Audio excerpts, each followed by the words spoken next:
Right. Newbold Noyes said there's never been anything like it. Was he pleased? Newby? Absolutely. He's a nice guy. A couple of people have said it was a virtuoso performance. And everyone says that the questions were good and the president handled them beautifully. They were good questions, And a lot of them... I want you to go up to Otis Chandler and tell him he asked great questions. Will you do that? Yes, sir. But a lot of them are talking about the way you handled the Hoover thing. And there's overall support of the way you handled the Hoover. Yeah, where I said, well, after all, you can't put the old man out, you know, and you kick him in the ass. That's right. And a lot of them are talking about the figures you used. Mm-hmm. You know, the 300 and the 50 and the less than before and so forth. Yeah, and incidentally, they hope they all notice that 61, 62, 63 when Bobby Kennedy was the Attorney General. They got that. They got that. Yeah. McKnight, the next president. Yeah. Thought it was from Charlotte? Yes. How was he? Excellent. Everyone who I've talked to, and I've talked to a great number here, even Art Buchwald thought it was great. Buchwald? What did Buchwald say? He thought it was great. He said, Buchwald said that, you know, it was a great performance. Why don't you get a hold of Bill Buckley and see what he thought? For him, I don't see him here. Let me know if you find him and call me back, will you? Well, Herb's here too. Would you like? Yeah, I want to talk to Herb. Yeah. He's down there now. Have him call me back, but you get a hold of Buckley, because I think it's interesting, because he's a hardliner, and see what Buckley thought, you know. Okay, I'll try and find him. Fine. If I don't, I'll talk to you tomorrow. Dr. Lukash, please. Yes, sir.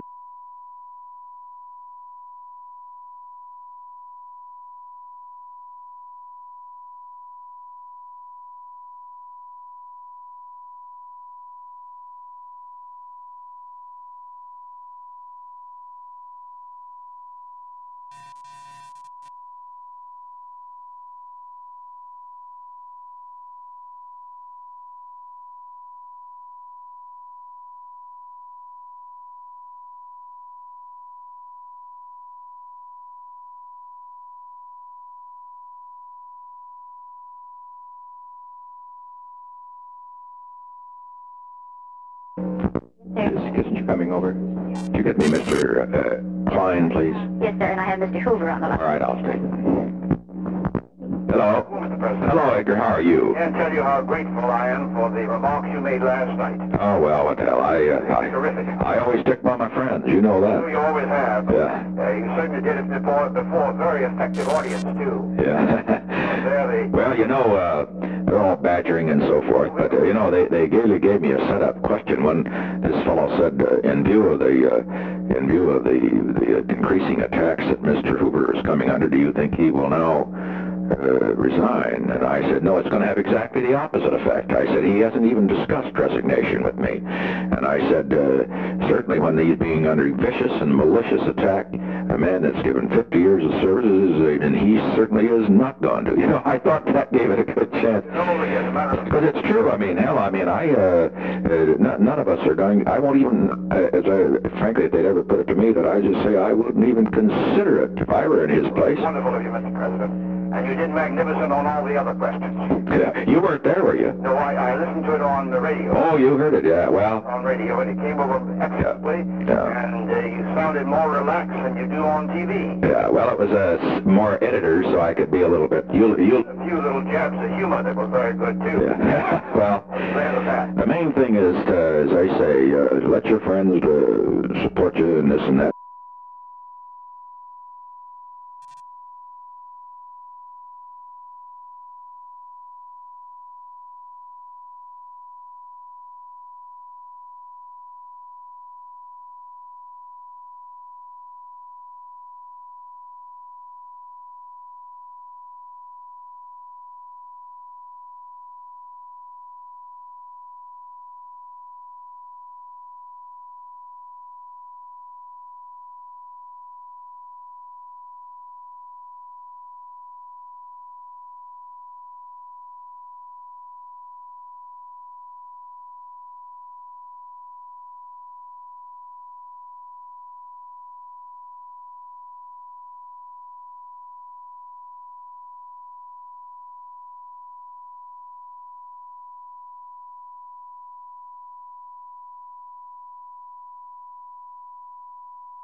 Fine, well, that's fine. I just going to say Henry Kissinger just walked in and he disagrees. He says I shouldn't have defended you.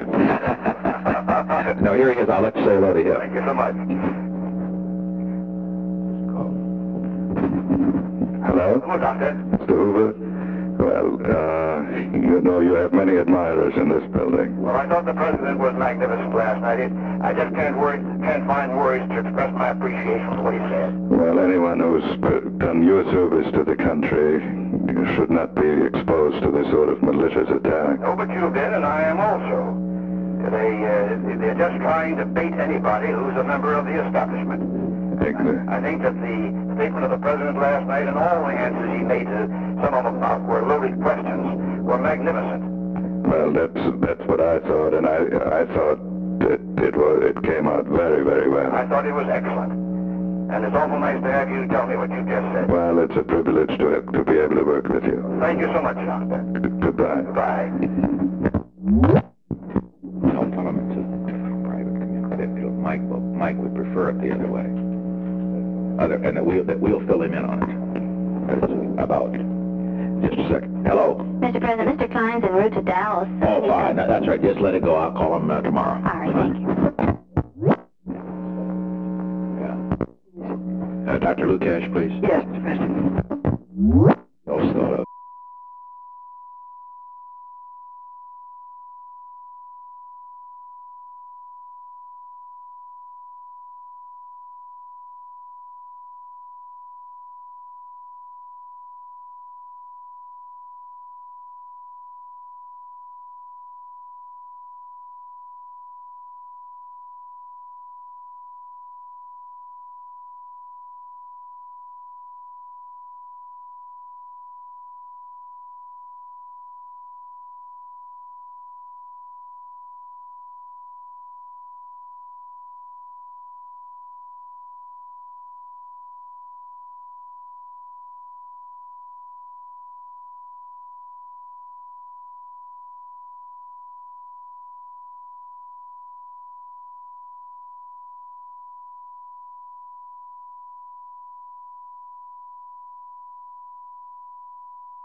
Mr. President, Ernest, yeah. I find that Julie is attending a wedding. We'll be back at the White House at 2 o'clock. Okay, thank you. You're welcome.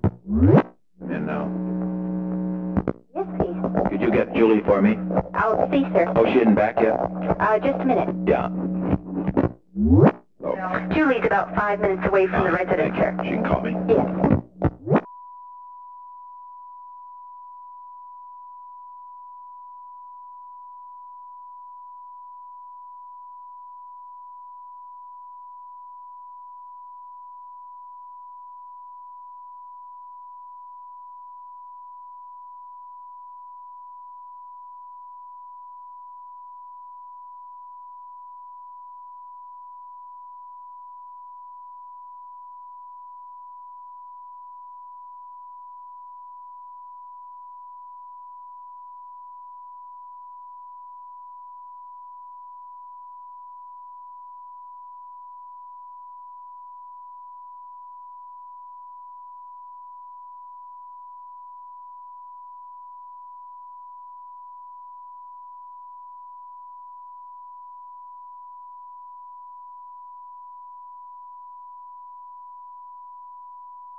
Yes, please.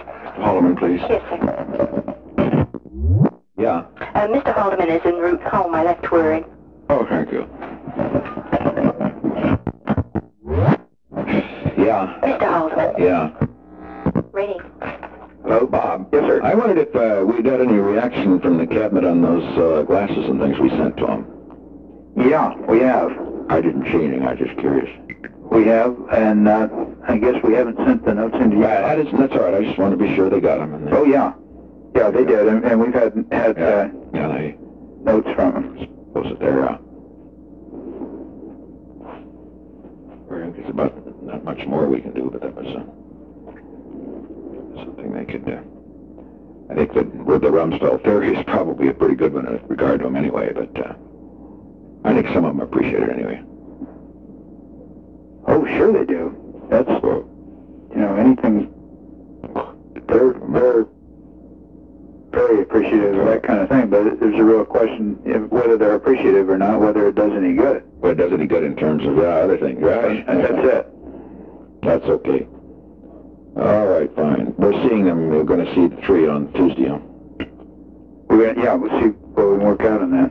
Whatever you want. Tuesday's fine. Tuesday or Wednesday. This would be a good week to get just the cats and dogs out of the way. Don't you think? Yeah. And I think my idea of just putting at a half hour each and it on the public schedule. Right. So that they are on there, for a half hour each and they know. Yeah. And then, okay, and I'll get them, I'll run it right like clockwork. Okay. Good. Okay. Yes, please. The Haldeman, please. Thank you, sir.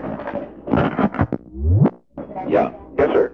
I've been thinking a little more of your suggestion on McCloskey. I'm not so sure that having somebody like Jerry in the house doing it is the best idea, where they have to see him all the time and all that sort of thing.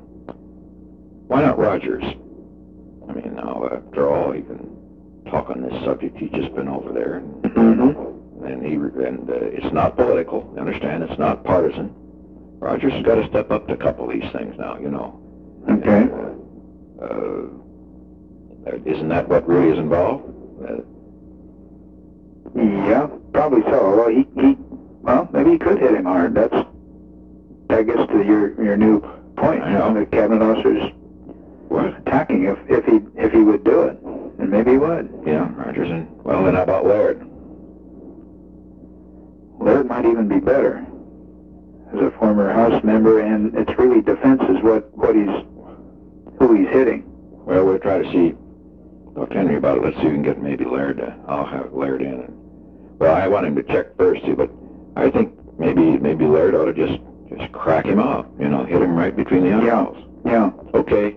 Good. Although, get Rogers down on that other thing. Well, it might be worth getting Rogers on this, because it's Rogers' ambassador that he's... That's right. It's Rogers' ambassador he's taken on. Rogers should defend his ambassador and attack McCloskey. Right. That's what I think. Okay. Yes. Buchanan? Thank you, sir. Hello? Yes, sir. Sir. Well, you predicted the questions pretty good. Yeah, they went... They were, actually, just as I thought, though, in that whole 55 minutes, about 70% were directly or indirectly on foreign policy. Right. And only about, the question about kids and the question about the economy were the only two that really were related. See, the Hoover question basically is foreign policy. It's national security, and that's Right. Right. Of course, old Hoover was pleased. He called me this morning. Oh, he must have been. I heard the thing on radio. It really came over well. He was, of course, just... well, of course, you had to defend him. Hell, Yeah, you did a good you job. can't run the old man out of town That's that right. way, and they've got to know that the more they attack him, the more he's going to dig in. Yeah. And everybody understands that, I think. I think they do. I think, and coming to his defense personally, and this guy's done all this, I think that's great, really. And, he doesn't have the public support among many people. Pat, the people that are his enemies are never going to be my friends. That's for sure. Don't you think so? I agree. I was just talking to Mort. It's an interesting thing. They all talk about, just the point you just made, they all talk about reordering priorities. We've got to worry domestically, but he said, too, all your questions are foreign policy. You didn't have one on revenue sharing. No, you didn't have one on reorganization. No. You didn't have one on welfare. You didn't have one on Negroes. That's right. Good They all job. say, well, our main concerns are here at home, but they get in the press conference and all ask you foreign policy. And they didn't have one on the environment. No. Not one. And we were prepared in all those damn fields. They didn't have one stinking question. That's right. Right. How did you feel about that hour-long thing? I thought it gave an opportunity to go into more, Well, it was good for editors. Yeah. Basically, and the questions were the questions really that editors would ask. I mean, they weren't ones, you can't answer a question, what the hell do you think of at 3 o'clock in the morning? What I was almost ready to say is I think of going to the bathroom. That would have really stopped the show. Right there. Yeah. That's right. Yeah. You might leak that out to somebody. Okay, I will. But what first came to his mind, he didn't quite say, what I first think about is going to the bathroom. But on the other hand, a question like that, and what do you think about China, and what about the future of our children, and what do you think about those things? Well, you can't answer those in 30 seconds. Really. Yeah, that's right. You might, and also another thing, in this kind of a format, where you got 300 pressmen, you can flip off an answer, you can dig one, you can hit them. But with editors, I think you have to be very active. Every question is momentous and important because they're in front of their colleagues, and you don't want to embarrass them. Don't you agree? That's right. That's right. I thought it was a pretty good format. It was a format for them. I mean, for editors. Well, it was, at first I was apprehensive about the radio, being on radio, because the immediacy, necessity for immediacy of the response, but the delays in the answers that you gave, they really came off well, and it could start to laugh, and also the applause at the end of each answer really came over well, Yeah, the radio builds it up. Yeah, oh yeah, it builds up the suspense, and when they asked that one question, you delayed, and you said, wait a minute, there's 6 other guys on the panel, and that came off very well, and you get sort of the yells in the background. It was very good radio, really. It was how'd you like my answer on Agnew? And I said, you looking for an editor? Yeah. Right. Yeah. Because he's, it's the only way you can handle him, too. I've got to just sort of finesse it rather than to come and do labored defense of him on everything, Because, they all know that, that I'm not going to disagree with him. Right. And, so he had no reason to feel hurt a bit, I think. No, I think it's a pretty good format. It actually makes I think it makes a good radio program, actually. Yeah. Oh, it sure does. I mean, I was driving down the car, and I had to pick up Shelley and ran upstairs and cut it on, and it was really something, yeah. A lot of people look good on the radio. Well, at least the boys did a good job in preparing them. Okay, thanks. Yeah, okay, thank you, sir. Yes, please. Buchanan, please. Thank you, sir.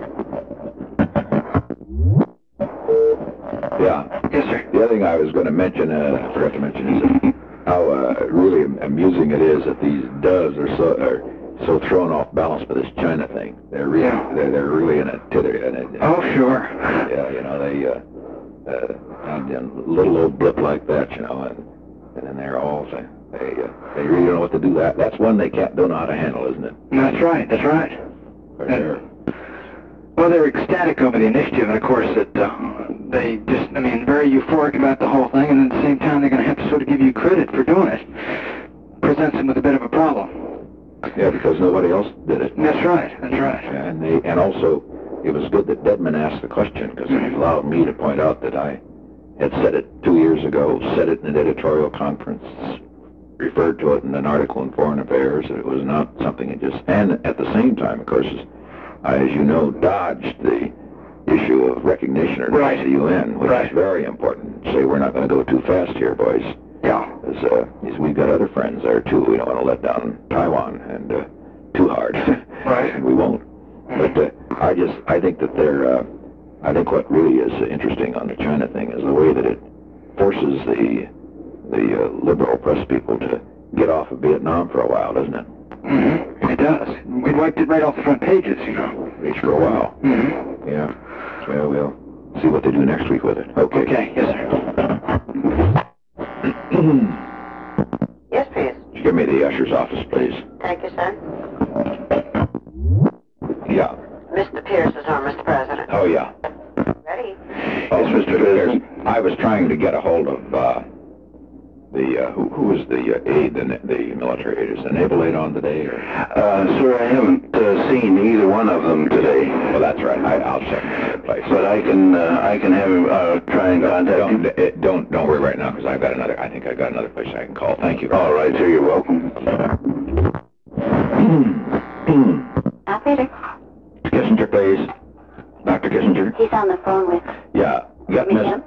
Get Steve Bull for me, please. Yeah. Steve Bull, sir. Steve, I wanted to, I spoke to the commander last night. What's his name, the new commander? Quick Campbell, sir. What? Campbell. Campbell. Anyway, I spoke to him about Frazier, and I wanted to, Frazier brought up to the Yellow Oval Room, and then I also, which I already told him, and I want him also in the picture, but I will not have him in the receiving line, I want just Haley and myself in the receiving line. All right, sir. Yeah, but I want to be sure that Frazier's brought up any, that he gets in the picture, because everybody will want a picture, and I'd rather have them take it while we're standing there than to come in and take it when we're in the receiving line. All right, sir. Fine. Yes, please. Holloman, please. Thank you, sir. Yeah. Mr. Holloman, sir. Yes, sir. Yeah, hi, Bob. Hi. You know, I was very amused by that. Did you see the front page of the Post about the poll they'd taken? Yeah, 300 people or something. Well, in the district, but now, Yeah. the point that I make is I'd leave out, and I think you have, I don't know, did we run our poll today? We released it, ORC released it, yeah. Yeah, they released it, fine. What did we release? We didn't release on demonstrations, did we? I think we did. It's too bad. What I'd rather do is to suck a few of these left-wing congressmen into the, well, the Post probably didn't run our... Well, I haven't seen ours run. I haven't been all the way through the paper, but... Yeah, it may not be. Well, we ran. But our demonstration thing ran, what, 65, wasn't it, or something? 65 against, yeah. Or something like that. But in any event, you see, this is by reporters calling. Boy, I'll tell you what a phony that is. Oh, yeah. Yeah. But, of course, in the district, it would be much higher than any place else. Oh, they claim they did it in the affluent suburbs, but... Well, and it would be higher there, actually. Yeah. You know, you're running into that kind of stuff. But it wouldn't be as high as they got it. Well, no, Bob, there's a hell of a lot of Jews in the district, see? Yeah. See, the Gentiles have moved out. Yeah. And I'd say if they're affluent suburbs, it would tend to be half of it Jewish. And, you know, it's really loaded. Yeah. But nevertheless, my view is that's a good thing to let the congressman get a little worried about, don't you think so? Well, in any event, they'll see that above ours, because they give it, of course, a front page play. Mm-hmm. And we've got a lot of congressmen out on the demonstration anyway. Yeah. There's an awful lot of them they've got, I mean, not a lot, but they've got more than they usually get. Yeah. And they've got Muskie and, you know, some of the key candidate types. Right. Well, fine, then it's just as well probably to let ours go, but I'd be sure ours is written. I just wanted to, I guess maybe now it's just as well to let it ride, and so a few. The main point on ours was to get it out so we could get it to our people on the support of the war. That's right. Well, that's what we got that around, and anyway, so that our people don't have left the demonstration thing out, and so that and maybe you're right too. You don't want to have our people. I mean, even though the Kennedys come out, we don't want to have Republicans get the idea. Well, everybody's supporting demonstrations here, right? And that's probably a good idea. Probably a good idea. Okay, well, I'd certainly get ours on demonstrations to our friends. Yeah. I think even if it wasn't, you better put out a little separate one and let the Post have that'll be a hell of a good thing for ORC to release probably about Thursday anyway. Mm-hmm. If they didn't release it this time. What do you think? Yeah, I think it would be. It'll sort of shake these people. Thursday or Friday, and get them. What is ours? The intelligence is still flimsy on the demonstrations, is it? Yeah, there's no evidence of any important radical involvement, and the radicals are not in it. I thought they were. Well, they're in it. That some of the radical leadership is, but there's no evidence of any backup. Right. And where there's a chance of that really is apparently more in the May 1st to 5th. I see. Period than in the big one's the 24th, isn't it? 24th is the big March deal, and they're not. How are they doing? How are they getting the college and universities? Is that well, they're trying to use high schools. Well, that might be a recruiting thing, which may work. You get a lot of kids that way. You remember high schools? You remember how the high school kids all go to Balboa, and this might be their kick to come to Washington. Well, but that's the way to play it down, too. I mean, if it turns out to be a lot of high school kids, it's not going to have as much significance. Mm-hmm. And we can make the point that it's just a spring vacation outing for them instead of a... High school kids aren't as likely to get rough, are they? Oh, I don't know. They use pot too, so well, I see. The roughness pretty much gets related to the drugs. They get doped up, you know. They get doped up, then they bust the windows. That's when they cut loose. Oh, I want them to break those windows up at the Capitol. That's the best thing that can happen to those congressmen, because the way the Washington Post is, has really completely submerged the damage done in these demonstrations. Yeah. Oh my God, this would really shock him, wouldn't it? Yep. Yeah. Okay. There's apparently no interest in this thing, in doing much at the White House. The veterans are going to come and leave their medals at the White House or something, but that's about the only... All the marches are going to be down to the Capitol rather than by the White House, and there seems to be no focus here. Fine. Well, we'll see what happens. I don't know. I can't believe that they can have that damn much steam in it, you know, at this point. That's all there is. Well, they're not... Except it's a night. It'll be a nice time of year. They're at a damn good time of year. Yeah. That's one thing. But it's... You know, it may catch hold, but there's sure before there were enormous build-ups. There was a lot of activity, a lot of chartered buses and all that. Now they've got one train chartered from New York or someplace, and 10 or 15 buses from New England, but that's maybe 1,000, 2,000 people. I see. That isn't going to accomplish anything. There was a lot more than that before. Oh yeah, there were hundreds. Mm-hmm. Now there may be, maybe they've got something else going, but and maybe there'll be more when. Oh yeah, well, we don't this weekend. I'm not going to worry about it. It's just I still think people are going to be turned off by them because they'll do something. Don't worry, there'll be enough roughness. It usually is. They get, it's just the usual rock concert. And also they look bad. They're going to look bad too. Yeah. Oh yeah. They'll put them on TV. The press will put them on TV. Yeah. Yeah. Speaking of press, how did they handle the press thing on the news? Do you know? Last night. Or you haven't? I haven't seen the news summary yet. I haven't seen it. So I don't know. I was just wondering what they ran. I imagine they had quite a bit on the radio because they had that having done it. There were huge chunks on the radio all day. Yeah. Well, that's good.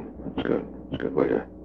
I think, that turned out extremely well from a standpoint of using the radio, because at first, as Ziegler says, everybody calls it a press conference, and second, the radio deal,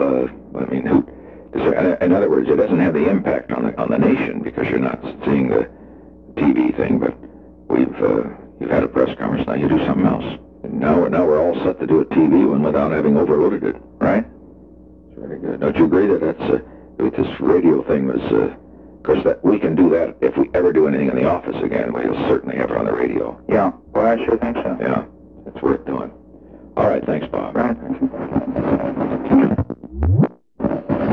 Yeah. I have Dr. Kissinger there, Mr. President. Yeah. Thank you. Mr. President? Hello. Mr. President. Henry, you in New York or here? No, I'm here. Yeah. What's new? Anything this morning? Nothing of very great consequence. In fact, there's nothing really going on. The Chinese keep needling the Russians, where they had put out indications that they were easing their terms on diplomatic relations with us, half implying that maybe Taiwan wasn't a complete obstacle.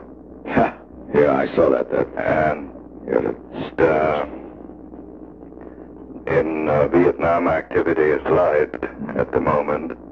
Abrams made an injudicious comment. Somebody asked him whether that... Yeah, I saw that. I was wondering... But basically, they tricked him into it. They said, is it possible that this drive will go into law?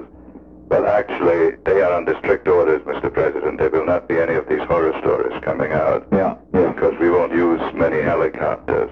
Yeah. And it has the advantage of tying down the North with... Yeah, I know, that's true, but Henry... He should never The orders have got to go out there that I want Abrams and Bunker to pipe down. I mean, I just got to say, I mean, the thing is that this is what the press is trying to do, is that they want a story. It doesn't make any difference what he does. I don't care if he goes in and bombs the hell out of them, but don't say it. See, the press wants to put Vietnam back on the front page. Now, they use this one little story.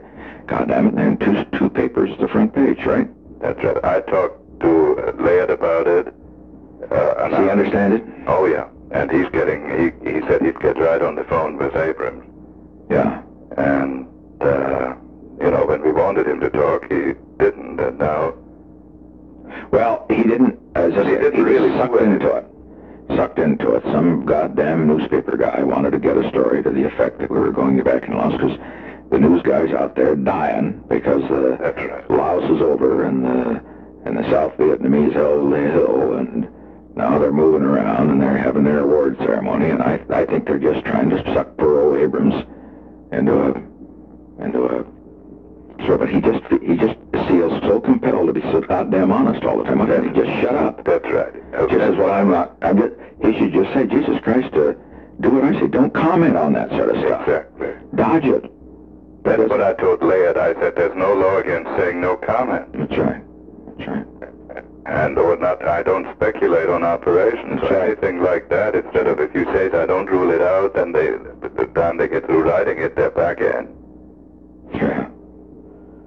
Well, although if one reads the actual stories, they're not written in a particularly inflammatory way. Well, yes, but most don't, Henry. Most of them will see the little blip on television. General Abrams says we may go back into Laos. You see, that's what you must understand, that it doesn't make any difference what the actual stories say. It's what hits in that minute that people see on television. Oh, you're absolutely right. And the minute they see on television, well, General Abrams says we may go back into Laos, and everybody that was beginning to calm down over Laos, they get all stirred up about it again. Yeah, I don't ever mind people getting stirred up if we're going to do something, That's right. But God damn it, I don't want to do it when we just... Besides, he's had his shot. Now, this is a time when the military gains are not going to be that crucial. There aren't any more left to play, as he damn well knows. I mean, he had his shot, and he's not going to get any more. We can do these harassing acts. Oh, Christ, I know, but this is nothing compared to the others. Exactly. And he can't continue to talk about it. Well, I think he'll get the point, because they'll do it more this one, but I hope that they can now tell Ziegler if he gets any comment on that, just not to say anything. I don't know. He can't say no comment. If he does, it'll build up the Abrams story, but he simply says that there are no plans for any things. Now don't get the impression that by Abrams saying a silly thing like this, that's going to hold down the North Vietnamese. It isn't. Not no damn bit. There's no way planned, Mr. President. I know, but my point is with Ziegler, then he should just say they have no plans. That's right. Don't you agree? He should nail the thing down.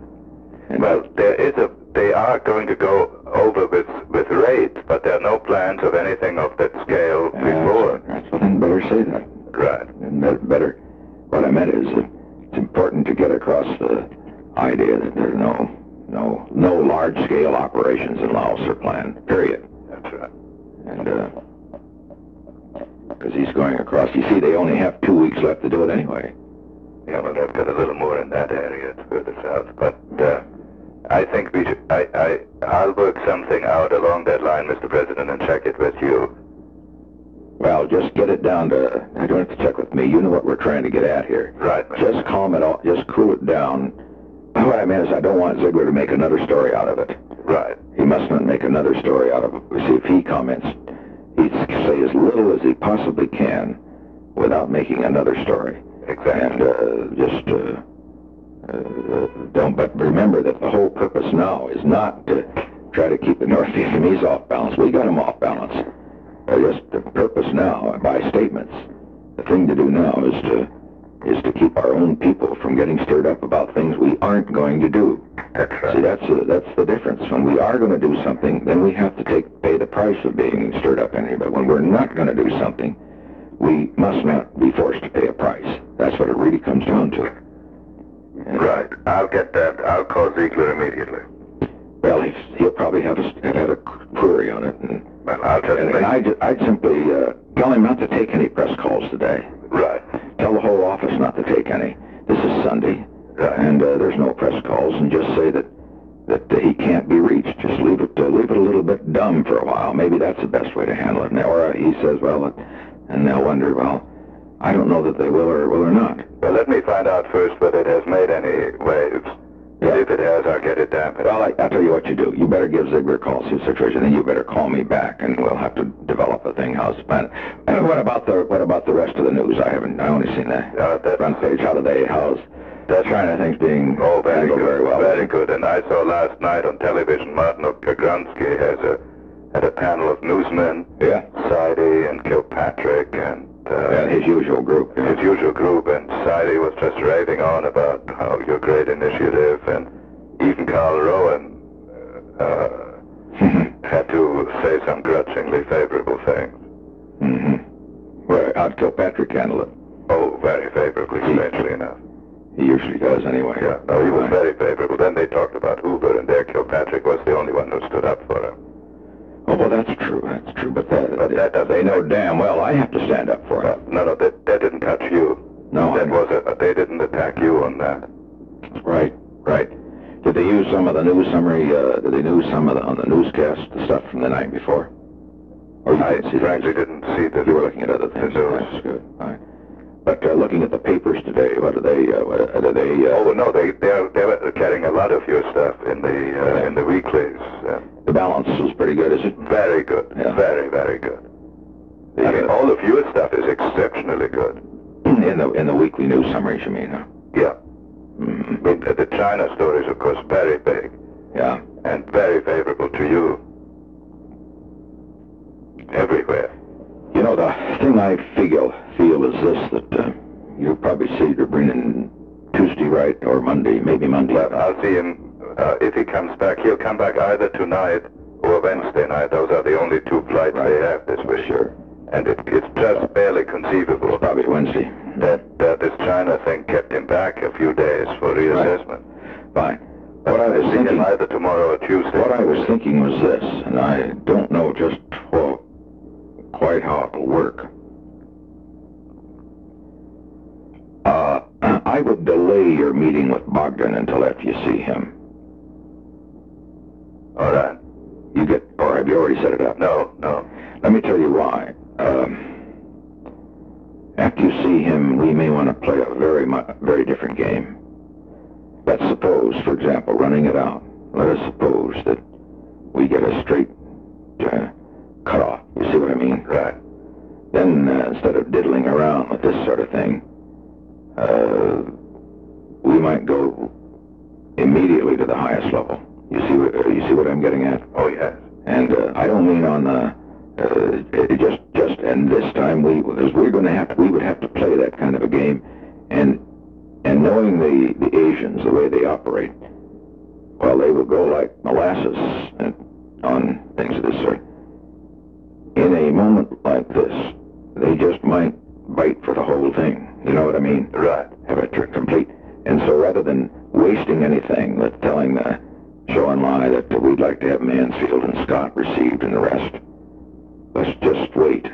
I think that's a good idea. Now, he's our best contact, isn't he, the Bogdan? We'd have to think about that. Well, what I was thinking was, are we sure then? Yeah. Yeah. What I was thinking of was, how secure are their lines? They always send a messenger. Yeah, okay. That's fine, then. I was going to say that if they'll send a messenger, that's good. And they'll send a messenger to Bucharest, huh? Right. Well, that's good. I was going to say, but otherwise we could send somebody to Bucharest. Well, another way of doing it is that that when I go to talk to the North Vietnamese, I talk to the Chinese ambassador in Paris. Yeah, yeah. And get it set up that way. Yeah. Well, you see what I'm getting at. We may as well play our little games or just forget what I told you to do about Bogdan right now, huh? Right, Mr. President. I don't think it's going to play that way. I think that the Russians are more... They're going to come. Going to come. But you know what I mean is that we now have got to play for... We're playing for very high stakes, and we have very little time left, and we can't diddle around, you know, with the Russians or anybody else. Right. Yeah, okay. Right, Mr. President. Dr. Okay. Kitchener, Mr. President. Yeah. President. Hi, Henry. Mr. President. Yeah. Ziegler is out of town, and I've talked to Jerry Warren. Yeah. He hasn't had a single press question yet. And the line I've tentatively established, subject to your approval, is that he was talking about South Vietnamese capabilities, not any particular plans. That's right. And he was just very good talking about abstract capabilities. Yeah, and hypothetical things. And not about American activities. That's right. And if that's agreeable, that's what we're going to stick with. Would you get Laird? Laird will probably be asked. I got word to defense already. How would Laird handle it then, or Well, Laird would say same thing. Essentially the same thing. They haven't had many queries either. Well, what this is, Henry, it's the devilish press again, just trying to take one little old word and hypo this thing. Of course, I think, Henry, basically it's pretty much a defensive thing on their part. They really must be up the wall, don't you think so? Well, here they've been going, saying everything that we're bringing the Chinese in, that Laos would lead to a worsening of the situation. That's right. That's right. Now they see that that they got beaten back from Fire Base 6, military activities dropping again, just as we said it would. Yeah. And the China thing breaks. They're just out of their minds. Don't you sense that in talking to them? Oh, yeah. Well, they're just completely confused. That's right. And they're off. Now, the line they'll probably take, it seems to me, is to come back at it in terms of saying, well, this is really just the Chinese people. I mean, this is that we'll get along with the American people and that sort of thing. But I don't think the Chi-Com's government will play it that way. Oh, no. I think the Chi-Com government knows that the American people can't do one damn thing for them. They're playing for the big stakes, Mr. President. Don't you think so? And I've got 2 books full of initiatives we've taken, and if they press us, we'll just leak them all out. Yeah. Oh, sure. They try to say that this all happened because of their initiative and so forth, but it's really amusing to me, though, because it's while Mike is honorable, these other Democrats are not. The way they're all pandering around and now trying to run over there to China and so forth. Yes, the problem is they never recommended any of this, Mr. President. They can say whatever they want. This is yours. And neither did the State Department either. That's right. I mean, we pushed them all. The State Department was sort of crying around with recognition, and that's all. They were all talking about what was really what you call a tactical, abstract thing, which was really unfeasible. I showed Osborne that little note you sent me on February 1st, 69. Good. And his mouth really dropped way open. Yeah. It's too bad that wasn't in my handwriting. It was, but they copy it off apparently at that time. Oh, it's on tape usually. Well, I may have I may have put it. Yeah, I may have dictated it. I may have dictated on the tape. Yeah. That's right. But it came on with it. Was it to you from our end? Was that the way it was? No, it said to Kissinger from the president. Yeah, I see. Well, that's enough. Oh, that they know this isn't a fake. He knows that. Oh no, he knows we wouldn't fake that. And it indicated that we ought to. What was that one? That was the first one. Well, it said, I want you to explore on a highly confidential basis how we can improve our relations with Communist China, and above all, how we can establish reliable private channels to them. Good. Good. I mean, it couldn't be more explicit, yeah, Mr. President. Good. He said, you said, I want no publicity whatsoever. Yeah. That must have really killed him. Oh, God, his mouth really dropped about 6 inches. Because I suppose that, you see, there's some of his mythology then is knocked out, and when he writes something else, he just has to feel he's dishonest. They know damn well that on February 1st, 69, no State Department had gotten. This is February 69, before the State Department ever even talked to me. That's right. Yeah. This was February 1st, 69. Which is basically 10 days after we were in 10 days. office. That's right. And I think it's very interesting that they... No, I think on this one, sure, the Democrats are going to start yelling now. They're going to come up with 50 hot gimmicks, but we are so far ahead of... Sure. What they'll come up with, Henry, is why don't we now admit them to the UN? Why don't we recognize and so forth? Well, that's all premature. And also, Mr. President, we don't want to let that be the debate. That helps us with the Russian game. I think so. Because if the Russians see that the Democrats are more hog wild vis-a-vis China than you are... Yeah. I hadn't thought of that, but it's true. Then they have much less of an incentive to bring them in. They already don't trust them on the Middle East. Then if China, they also turn out to be a disaster. True. So I think that my major worry is that if we get too eager, that the Chinese will start going back into a shell. And that's why the way you've played it, and I agree. That's where the Democrats do damage. I sure as hell don't expect to get eager at all with the Chinese. Oh, no, unless the Russian thing drops. Then the Chinese may want to be eager. You know what I mean? Right. And we will too.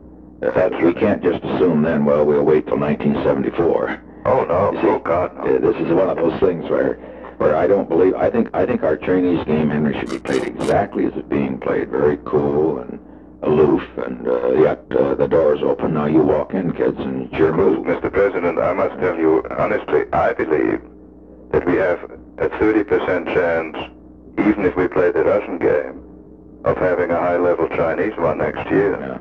Yeah. Well, that may not have to wait till 74. We want to use it. We want it at the highest level, too. That's what I mean. That's not at all excluded. Let me say that the more I think about it, the envoy thing, if we're going to go, I think we ought to go at the highest level. Well, I think the envoy could prepare for it. It might, but it might take a lot of the zip out of it, too. You know what I mean? It's you just can't tell, and I don't know that there's anybody we can trust to send over there. Right. That's still... Well, that's a bit down the road, yeah. All right, fine. We need a reliable channel. Right, Mr. President.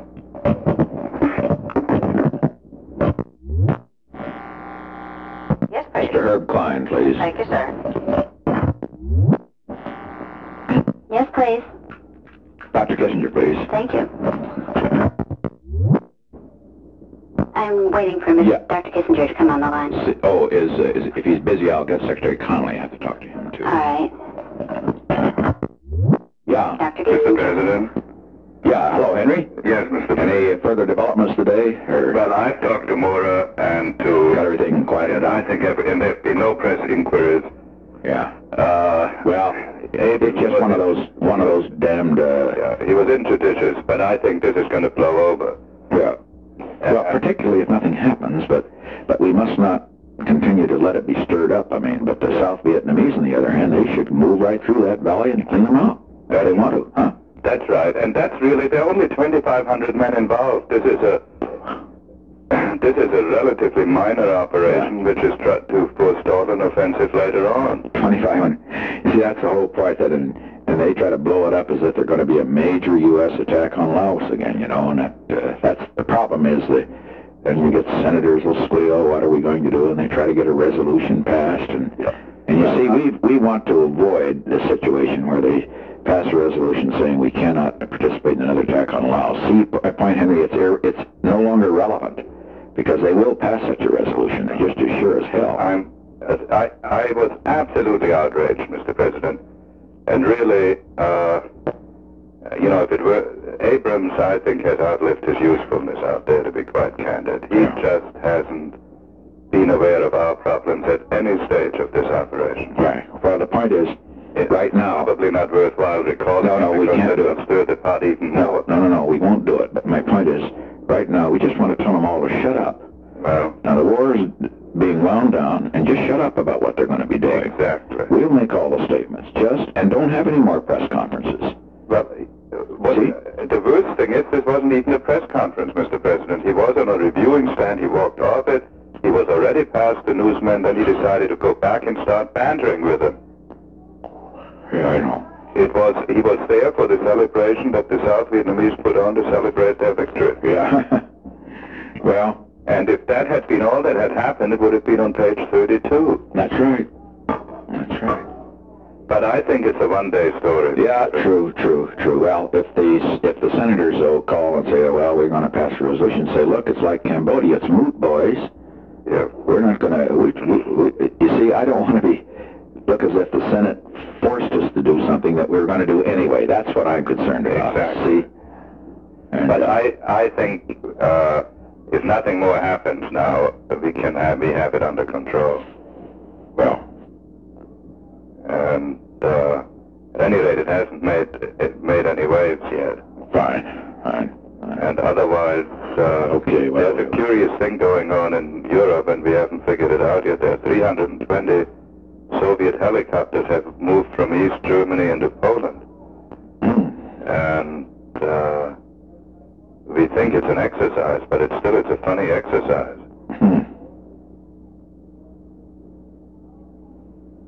That they should be moving east and into Poland. We don't know of any upheavals that are going on there that would justify it.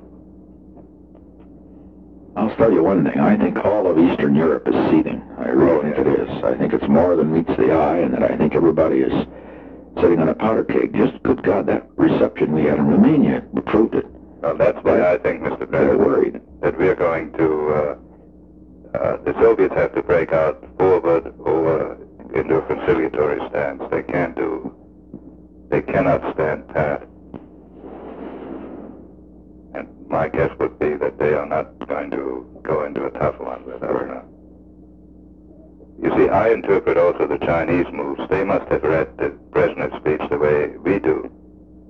And they must have read it as a beginning of a thaw in U.S.-Soviet relations, and they want not to be the victims of that. In other words, they're afraid of a condominium. Exactly, and so they want to get in on that before. Yeah. Because otherwise they could have waited a few months. Yeah. So I think their reading of the Brezhnev speech is like ours. Mm-hmm. Yeah, in that world they read all those things and read things into them. Oh, God, they read them in a way that we don't even know how to begin. Yeah. Well, anyway, we had an interesting singing group today, the singing cadets from Texas A&M, 60 of them, you know, and because they're traveling through. Oh, really? And I shook hands with them afterwards, and boy, it's rather heartening. These boys, some of them, several of them, of course, a few of them had served in Vietnam, but boy, I'd say about half of them said, boy, we're behind you in your policy, we're all with you, and all that sort of thing.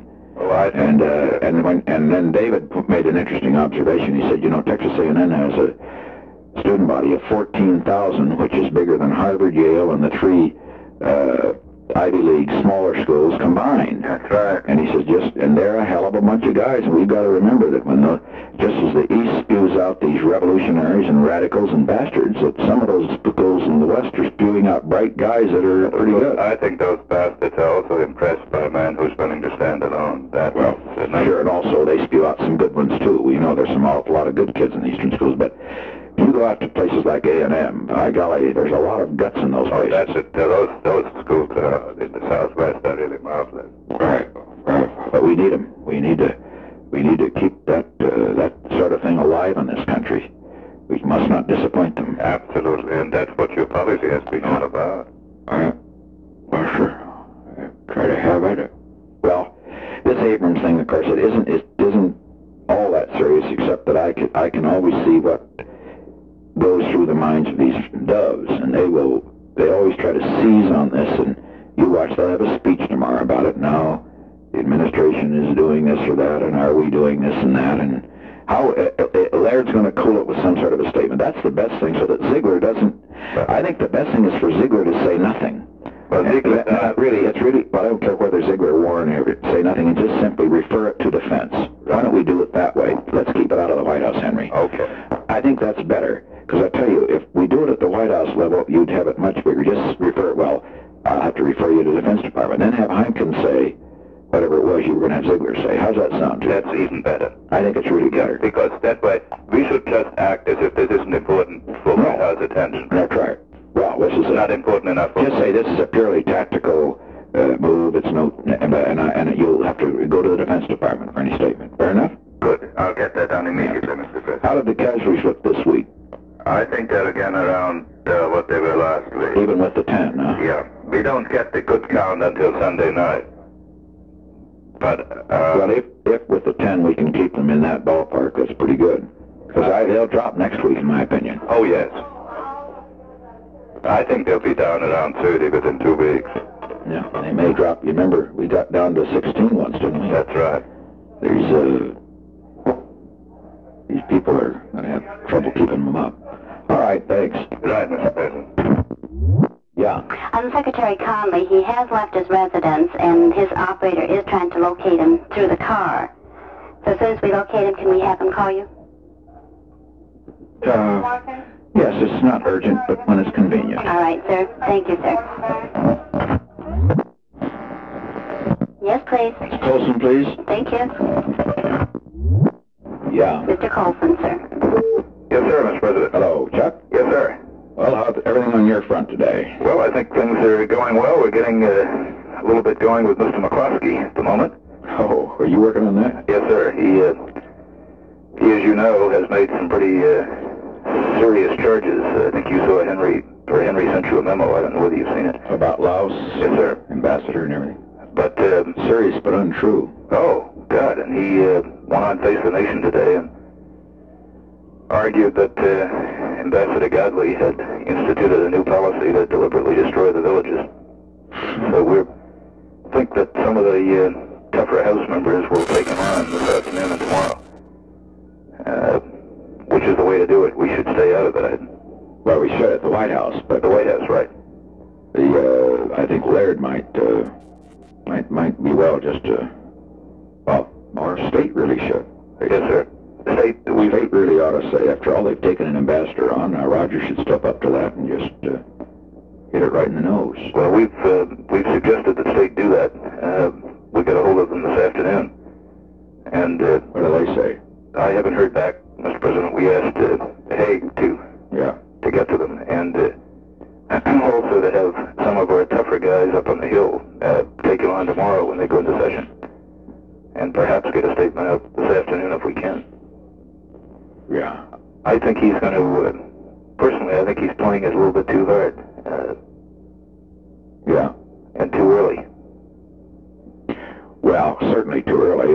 Basically, in terms of his situation, it's he's in the wrong party. I mean, if he were, if he were on the right, he could be. But he isn't talking to a big enough audience. That's right. In the Republican Party, see, it's in the Democratic Party, he'd be talking to a hell of a big audience. Well, it was interesting on Face the Nation. He said that everywhere he went, he found the South Vietnamese were well equipped, well able to fight. Every bit the equal of the North Vietnamese, and what he was really saying was that your Vietnamization policy has succeeded, which affects in some way the credibility of his next argument, which is we ought to get out. Yeah. Forthwith. But yeah. Well, we mustn't allow his situation to distort our whole campaign, because not at all. I mean by that, it has to be handled at levels where we don't escalate it. He must be hit, but not at too high a level. At the state level's just proper, and a couple of House members, but Ziegler should just stay out of it. He says he just completely. He should just refer it to the fact. Well, I think the State Department has responded to that, and that's what he should do tomorrow. He should not respond to it himself. No, exactly. And he ought to do that more often anyway, so that we don't get into this thing like that with him. Well, you certainly don't want to dignify a guy like that. Yeah. Or elevate him any more than... Well, he's a little bit... I think he's a little off his nut at this point. You know, he's very erratic. Yes, he is. Always. You don't quite go this far. It's a funny thing is that he and Regal and Goodell are just three of a kind, aren't they? Yes, they are, and it's too bad with he's emotionally upset, I think. Yeah, and he's basically he's a fairly attractive, articulate fellow. It's a damn shame. Yes, he is. It's a damn shame that he's gone off the deep end. Yeah. That's fine. We have your hard hats coming in tomorrow, Mr. President. Oh yeah, we told him to come in. The Jim Hudson, who I've talked to this morning, said that he thinks they're going to be He thinks it'll go fine. He thinks the attitudes are better. There's one or two in there that still aren't completely back on the team, but the majority of them are. And we're one by one talking to them. I think it'll be a good meeting. I don't think there's any risk that it'll backfire on us. What will be the sense of the meeting? I mean, are we just how it will be handled? Just I've sent you in a briefing paper which suggests that you hit them right at the beginning on the economic issues. After all, if they're going to really participate fully in the economic rebound that is obvious with housing starts up, which is a big thing to them, they've got to get their own wage and price policy stabilized, and that's what we're trying to do. And the thing they object to is that being singled out, and well, they've singled themselves out, of course. Exactly. I think that's just what needs to be said. They're singled out, but... Well, I think what you can say is that you've had special problems, and we are really trying to help you with those problems. That's right. Basically, they know that, most of them. And then if you can talk about the foreign affairs, they're still as hawkish as ever. And I think that... I think the meeting, I think it'll go well. I think it would have been bad not to have them because... Oh, no, I think we should have them. Yeah. They would have felt... well, we didn't. We had them before. We're going to have them now. We're not going to duck away from it. Exactly. It's a good idea. Yeah. I did talk to Ed Buck, as I indicated to you. Yeah, that's fine. And that's on the track. He's... let him go running off if he wants in months. But this is a way to handle him, and it keeps others a little loose too. They think something's going on. Well, that's exactly right. They're not quite sure what's up. They're all a little loose now. The China thing, where it keeps them loose and so forth. That's right, exactly. And I think there's a little different sentiment up there, Mr. President. I think Saxby coming back the way he did. That's a pretty good blow for us. Well, it sure is, and it makes a lot of fellows think twice. Actually, I think that when we sort of began with the March 7th speech, the April 7th speech, then the China thing, and I followed it up, of course, with the editors Friday night, which was very good. Laid it right to them. You can't leave. Were you there during the radio? I heard it on the radio, Mr. President. Well, it was a good reaction, and the point is that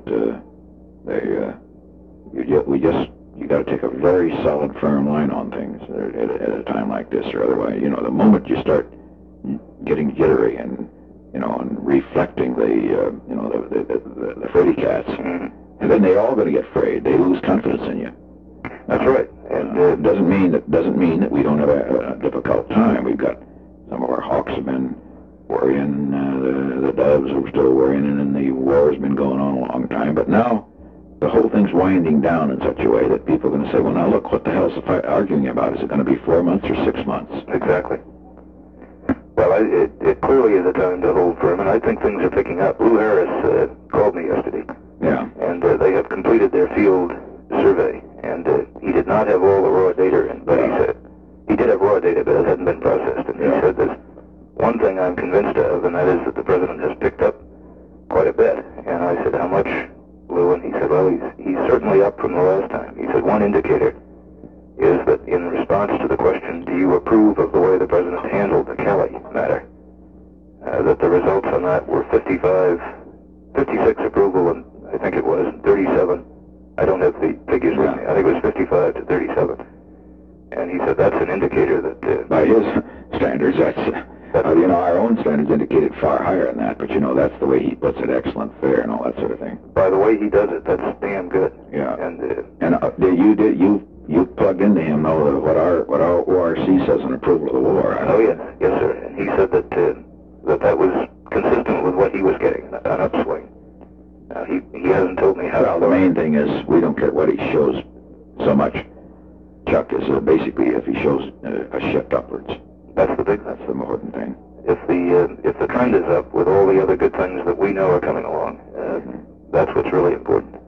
And also, we know what our own polls show on there, and we know they're right because the ORC we don't load them at all. We just lay it in there.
Right now, if we can keep, say, a Brook in line and get Saxby, that would make a very major break.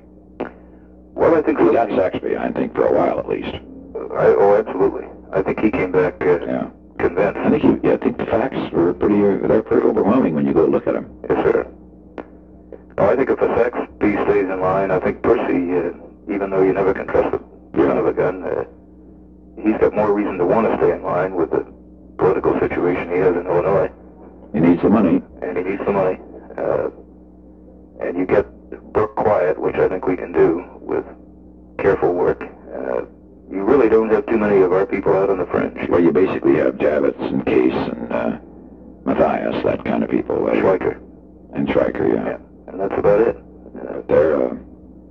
But you can't do a hell of a lot with them, Chuck. Not a hell of a lot. No, I don't think we can. I mean, Matthias is just weak, that's all. And Javits, of course, is going to play his own little games. Case will play his games. Mm-hmm. And Schweiker, I don't know what the hell makes him tick. I think he's weak, just like Matthias. He's like what Matthias, isn't he? Yeah, personality-wise, he's very much like him. I think that's sort of that's it. Isn't a great deal of strength of character in either of those two fellows from what I've been able to see. No, unfortunately there isn't. They're nice fellows, but there's just no guts. Very nice fellows. Yeah. Oh, yes, that's not the issue. No guts. Mac may begin to come around a little bit with Glenn Bell taking a good solid line. That may tend to every now and then make Matthias a little more nervous, but yeah.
I think in all that our situation is probably about as much. I'm glad we did exactly what we did this week. I think it was wise to do this for radio and not for television. I think we've had enough television for, I think next week, maybe not next week, but the week after next week, get it on television again. Would be time, yes, sir. But, people I think they get a little bit tired of seeing the man up there all the time. Well, do you agree? I have mixed feelings about that, Mr. President. As you know, I was one of those who urged going on. I know. Going on. But the reason is that you do it so superbly. I watched the videotape of the ASNE, and it was just magnificent. It would have been great.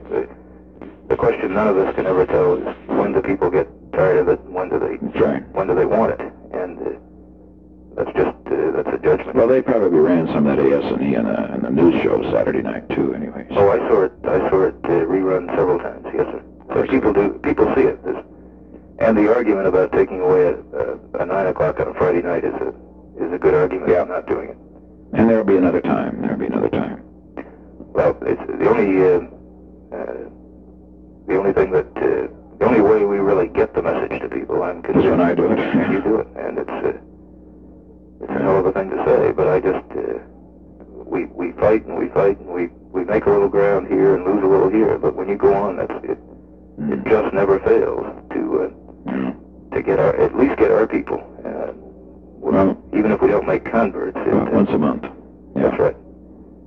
Well, this thing Friday, though, Chuck, I think it probably, either from those who heard or read or saw a little on television, it may have reached 30-40% of the people in a pretty positive way. Well, there were two areas you discussed, Mr. President, that you just scored a home run on. The Cali question.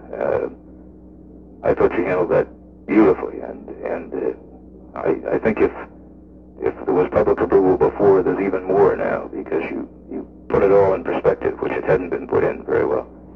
And the economy. The economy answers were marvelous. Which both of those are things that we want to strengthen. We want to strengthen, exactly. The economy issue, particularly. Right. Well, we'll come on with more of that later. Conley, of course, is very effective there. We got to get him out a little more. Well, I mean, he's out a lot, but I mean, we can't. We may have to get him a big forum one time. Just let him. Well, he's what we've needed in terms of a good economic spokesman. God, we just haven't had one. But when you come down to it, all of our other people are just, they're good, but they're bland. Mm-hmm. I mean, that isn't what they say. They just don't say it strong enough. Well, McCracken is actually kind of a negative when he does. Yeah, his stuff is it is so reasoned and cautious. And, well, the other way, on the other hand, that it's best that he not do it. Schultz is good, he's solid, but not colorful. No. Conley's got color. Conley gets up there and he bangs it out there as if he believed it, He's great at that. Yeah. Well, we'll find, I think we do have a couple of forums that we've been talking about for Conley on the economy. And we're going to start to try to do this on a very regular basis as some of the better figures. Well, just be sure they're televised.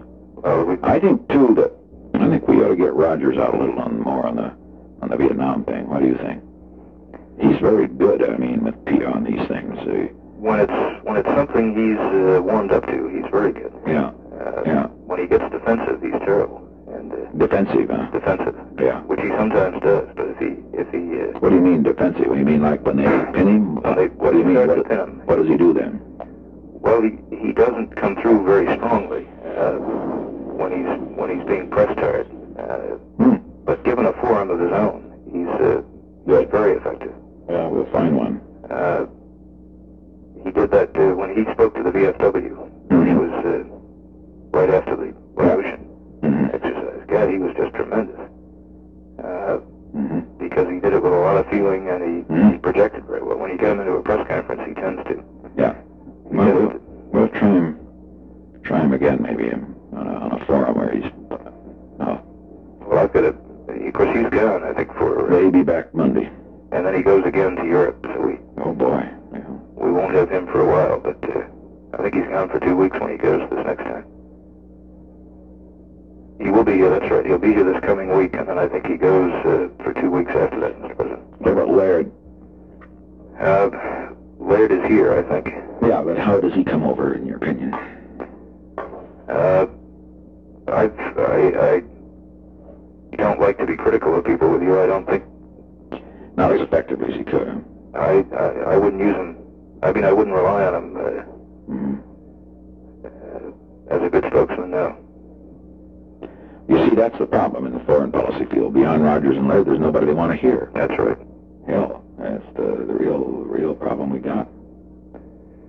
Well, I think it is, but I think that if things happen the way we think they're going to happen, that may be less of an issue in the next.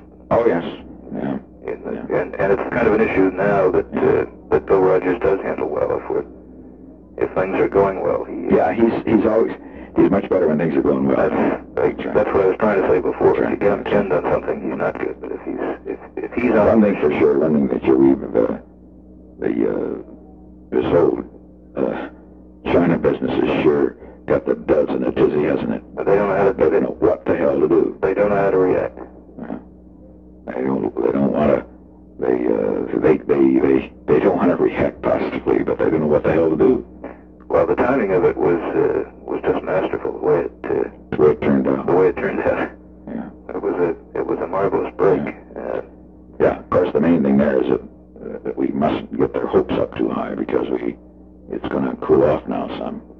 I mean, nothing's going to happen in China. It's going to be a very slow process. So that's why I played it very down the middle and just say, now look here, this is important, but let's not go running around and thinking that tomorrow we're going to have great relations with China. It's going to be a hell of a long time. I think if you moved too fast, Mr. President, you'd get our constituents unhappy. Well, you'd get the right. Hell yes. So That's right. You've gone just as far as you need to go to That's right. Confuse stir up the doves. That's right. But I've been amazed that... but if they've been as quiet as they have, and the main thing is that we're still sticking by Taiwan, you see. That's right. And we'll do that. Well, anyway, we shall see. We got Frazier in today. He was fine. He stood in line with us. Shook heads. He's a fine guy, Joe Frazier. He apparently is, from all the reports we get, he's sympathetic to you. Well, he certainly is good with young people. I mean, he's for young blacks. He says, look, you gotta work, kids. Well, that's why we had him. We have Sammy Davis, who's smelling around. We'll see. We'll wait just a little while, and then we'll do it. If we pick up a few fellows like that, it has quite an effect. Okay. Fine, Mr. President.